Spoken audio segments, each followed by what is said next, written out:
Bonjour les amis, j'espère que vous allez bien. Dans cette vidéo, je vais présenter 5 métiers dans le domaine de data. Donc, il y a le métier de data analyst, il y a le métier de data scientist, il y a le métier de business analyst, data engineer et machine learning engineer. Donc, beaucoup de personnes sont perdues entre ces métiers. D'ailleurs, c'est une question qui est posée par plusieurs personnes dans les commentaires de mes vidéos. Bon, parfois, j'arrive pas à répondre parce que la réponse nécessite une vidéo. D'ailleurs, c'est ce que je fais ici. Parfois, donc, j'ai pas la réponse, tout simplement. Mais là, donc, je vais essayer donc de présenter le rôle et les compétences requises pour chaque métiers, surtout donc les 5 métiers que je viens de citer ici. Alors rapidement, on se retrouve dans ma console pour voir ces 5 métiers.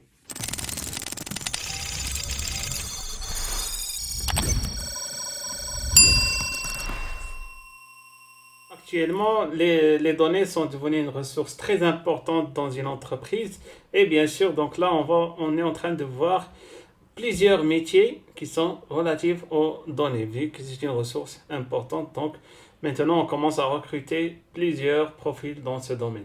Donc là, on va parler des différents métiers déjà les plus demandés. Ce n'est pas vraiment les 5 métiers qui existent, mais c'est les plus demandés et qu'on les retrouve souvent dans des offres d'emploi et dans les entreprises. Voilà donc les 5 métiers qu'on va aborder. Donc on va parler de business analyst, on va parler de data analyst, data scientist, data engineer et machine learning engineer. Donc avant d'expliquer ces métiers, donc je vais là présenter déjà le parcours des données dans une entreprise. Donc là ici on a l'étape 0. Donc là c'est la collecte des données. Bon, les données, on peut les collecter à partir de plusieurs sources. Donc, on peut avoir des API, on peut avoir des données qui émanent donc du gouvernement, on peut avoir des fichiers log, on peut quand même avoir d'autres sources, donc des machines du pointage, par exemple, des entrées-sorties, des enregistrements des caméras, des photos aussi qui sont prises. Donc, en tout cas, il y a plusieurs ressources et plusieurs formats de données. Après, donc, une fois qu'on a ces données, bien sûr, donc là, il faut les collecter et les nettoyer. Donc, pour extraire les informations ou bien le format qu'on peut exploiter. Après, donc, tout ça, c'est chargé dans une base de données. Après, lorsqu'on a cette base de données, donc là, il y a un travail qui peut se faire. Donc, on peut essayer d'explorer ces données pour tirer des informations qui peuvent nous intéresser dans notre business. Donc ça, c'est l'étape 3. Et après, bien sûr, l'étape 4, c'est-à-dire déployer donc c'est ce qu'on a trouvé donc sous format des services ou bien des formes exploitables pour les parties prenantes d'une entreprise, c'est-à-dire on peut mettre ces données dans un rapport donc avec des interprétations, avec des recommandations. On peut présenter les données sous forme d'un tableau de bord, comme on peut réaliser carrément des applications qui peuvent nous aider dans notre travail. Voilà, donc c'est ça le parcours des données dans une entreprise. Bon, là, pourquoi je vous présente ça? Pour connaître donc à quel niveau peut intervenir un tel profil. Donc là, je commence par le business analyst. Donc le business analyst, en quelque sorte, c'est l'intermédiaire entre l'équipe de management et l'équipe IT. Donc c'est-à-dire, il se situe vraiment vers la fin de ce process qu'on vient de présenter. Donc il a accès à des données qui sont prêtes, qui sont déjà nettoyées, et il suffit juste d'analyser les indicateurs du business et identifier les problèmes. Son rôle également, donc, c'est de proposer des améliorations du process ou bien du service ou bien du produit. Donc ça dépend de l'entreprise, et ce via l'analyse des indicateurs. Voilà, donc c'est ça le métier de business analyst. Donc c'est un métier data également, mais vraiment donc là c'est le métier qui nécessite moins de bagages techniques. Voilà, donc là on a les compétences qu'un business analyst doit avoir. Donc il doit avoir des connaissances avancées en Excel. Bon, il va travailler principalement en Excel. Il aura également besoin du SQL, mais là donc ça dépend de l'entreprise. Donc SQL également pour explorer ou bien pour extraire des informations à partir des bases de données. Il doit maîtriser les outils de visualisation, à savoir Tableau ou bien Power BI. Donc là, je présente par exemple là 2 outils, mais la maîtrise d'un seul outil donc, peut suffire donc, pour intégrer une entreprise. Donc là, par exemple, si vous maîtrisez Tableau, donc c'est bien. Ou bien si vous maîtrisez Power BI, donc c'est encore mieux. La quatrième compétence, c'est-à-dire le business analyst doit avoir une bonne capacité, plutôt une excellente capacité de rédaction et une excellente communication. Pourquoi? Parce qu'on a dit que le business analyst, c'est l'intermédiaire entre l'équipe IT et l'équipe de management. Donc, puisqu'il est proche du management, vraiment, il doit avoir une excellente communication pour présenter aux décideurs et au top management donc l'information d'une façon claire et c'est-à-dire convaincante. Le deuxième métier, c'est le métier de data analyst. Donc, le métier de data analyst, ça consiste en quoi? Bon, ça consiste à découvrir comment utiliser les données pour répondre à des questions et résoudre des problèmes. Donc le data analyst utilise des outils de reporting, de storytelling pour convertir les données en résultats et recommandations compréhensibles. Donc là, le data analyst, il se situe un peu derrière le business analyst en termes de bagage technique parce que là, on s'approche petit à petit de la base de données. Donc là, c'est quelqu'un qui explore la base de données. Il essaie à partir de cette base de données d'extraire des informations et il essaie donc de les présenter. Et bien sûr, il utilise, comme on a dit ici, le reporting et le storytelling pour présenter les résultats. Bon, les compétences que doit avoir le data analyst, donc il doit avoir des connaissances avancées en statistique et en analyse de données. Donc là, vous voyez qu'il est plus technique que le business analyst. Bon, il doit également avoir SQL et là SQL ça devient obligatoire. Les langages de programmation comme Python et R, bon là comme j'ai dit tout à l'heure, donc si vous maîtrisez Python c'est bien, si vous maîtrisez R c'est bien, mais si vous maîtrisez les deux donc c'est encore mieux. Mais les entreprises exigent au moins un seul langage de programmation. Après donc il doit y avoir des connaissances en Excel et des outils de visualisation comme Tableau et Power BI.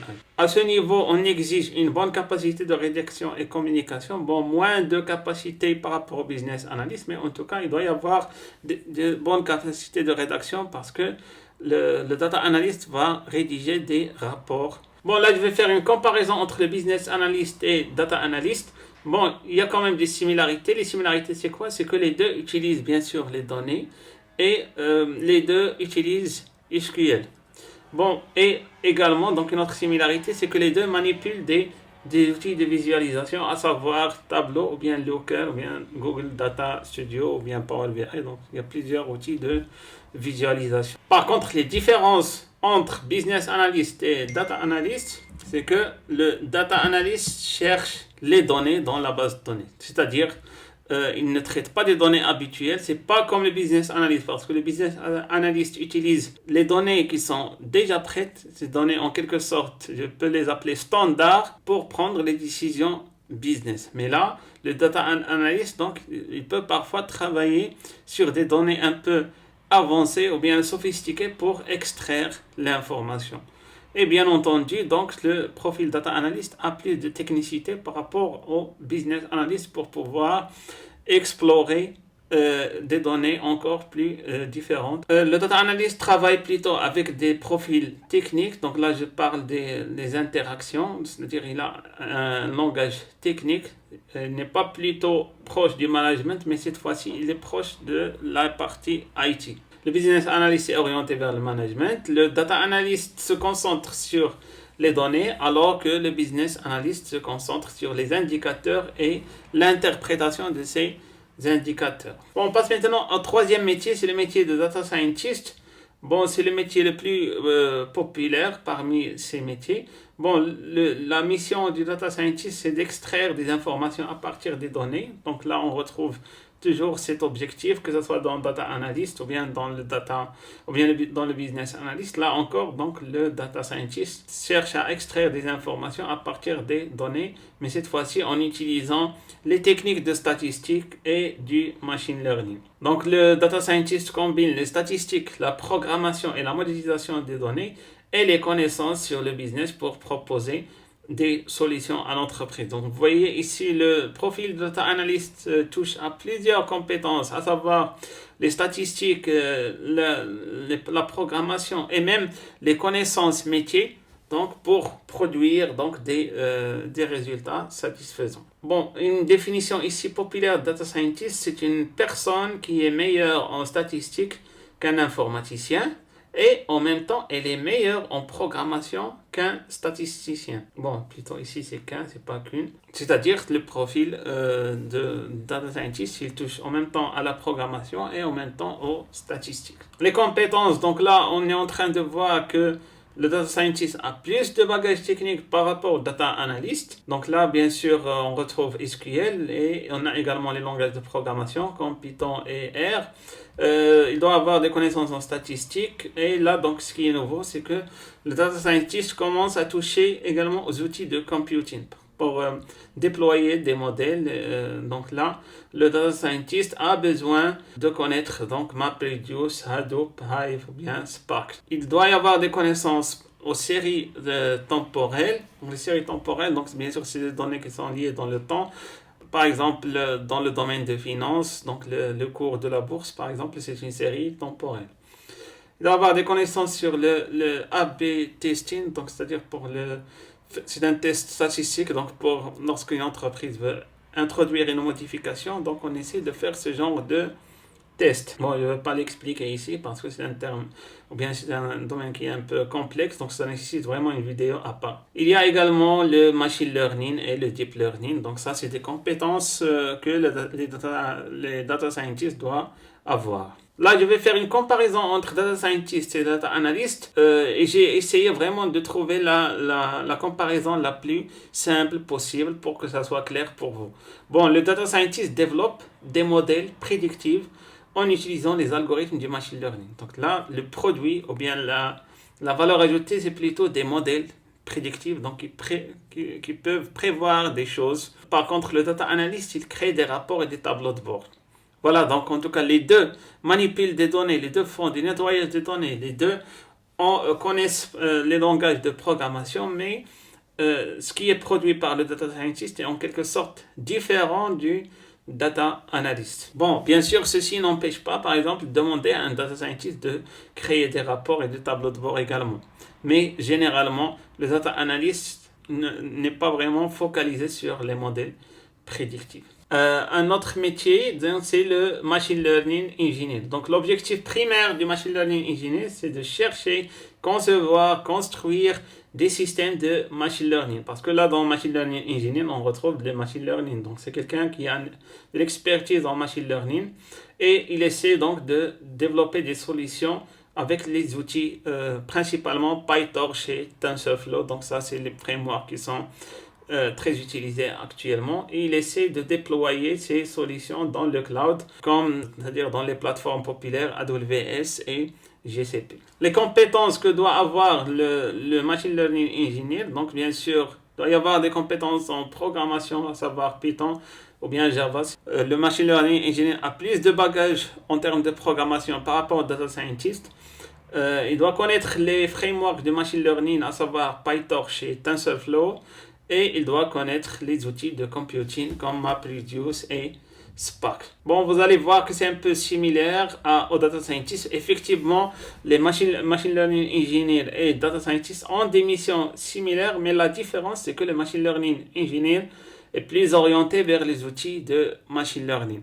Bon, le poste de machine learning engineer, on le retrouve principalement dans les grandes sociétés qui manipulent ou bien qui appliquent l'intelligence artificielle, à savoir par exemple Facebook ou bien Netflix, Amazon également. Donc ça, c'est de grands acteurs.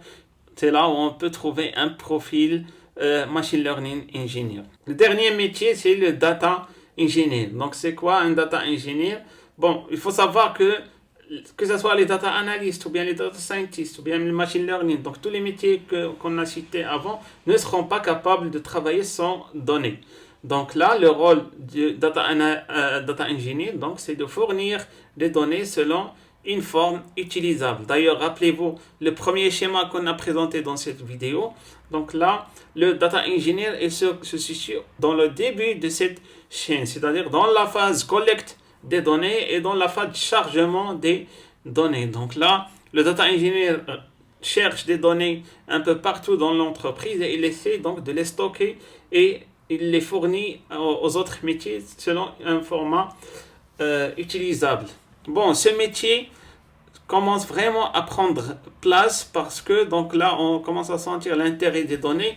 Donc plusieurs entreprises cherchent de plus en plus ce profil de data engineer. Donc quelles sont les compétences que doit avoir le data engineer? Donc bien entendu, donc le data engineer doit avoir vraiment de bonnes compétences en programmation.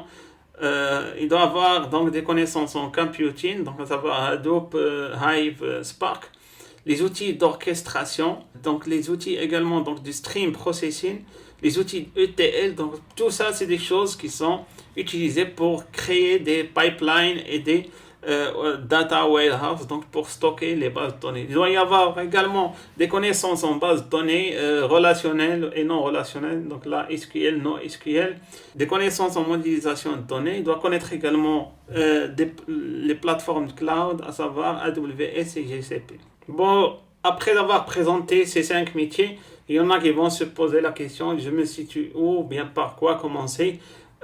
Donc là, je vais essayer d'être bref parce que là, il n'y a pas de réponse standard. Donc généralement, donc, si vous n'avez pas de connaissances avancées en programmation, donc là, je vous recommande de commencer soit par le business analyst ou bien data analyst. C'est-à-dire, business analyst, si vous avez uniquement des connaissances en Excel et SQL, ou bien vous êtes prêt à avoir plus de connaissances techniques, que ce soit en programmation, en Python ou bien aux statistiques. Donc là, je vous recommande d'aller vers le data analyst. Bon, si vous avez des connaissances en cloud, je vous recommande de vous orienter vers le profil de data engineer parce que ça devient très demandé dernièrement. Voilà donc également pour les gens qui ont des connaissances métiers sur un domaine précis, à savoir dans le domaine de la mécanique ou bien de la construction ou bien donc de télécom. Donc là aussi, je vous recommande d'aller vers le data analyst pour préparer votre reconversion vers le data scientist. Parce que un data scientist qui a des connaissances métiers sur un domaine précis, c'est une ressource qui est également rare et qui peut trouver des opportunités très intéressantes. Voilà, donc c'est les derniers mots que je voulais dire par rapport à ces métiers. Je vous remercie et à la prochaine.